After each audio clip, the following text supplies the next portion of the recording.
Hello bachcho, let's see this question. The question says that find for the given vectors, a vector is equals to 2 I cap minus j cap plus 2k cap and b vector is equals to minus I cap plus j cap minus k cap.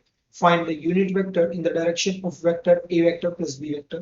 तो देखिए a vector plus b vector अगर हमें निकालना है तो हम क्या लिखेंगे 2 I cap minus j cap plus 2k cap plus b vector क्या है हमारा minus I cap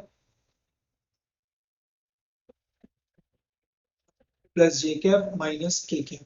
तो हम क्या लिख देंगे 2 I cap minus I cap is I cap minus j cap plus j cap is 0 j cap 2 k cap minus k cap is plus k cap.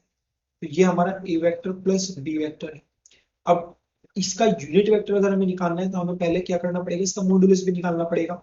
तो हम modulus of a vector plus b vector अगर निकालेंगे तो आएगा root i cap के coefficient का square is 1, j cap के coefficient का स्क्वायर इज 0, k कैप के कोफिशिएंट का square is 1, that is root 2. तो ये बन रहा है modulus of a plus b. अब हमें क्या चाहिए, हमें चाहिए a प्लस b वेक्टर का कैप मतलब यूनिट वेक्टर. तो ये क्या होता है a vector plus b vector upon mode a vector plus b vector. तो a vector plus b vector क्या है i cap plus k cap और ये क्या है बाय रूट 2.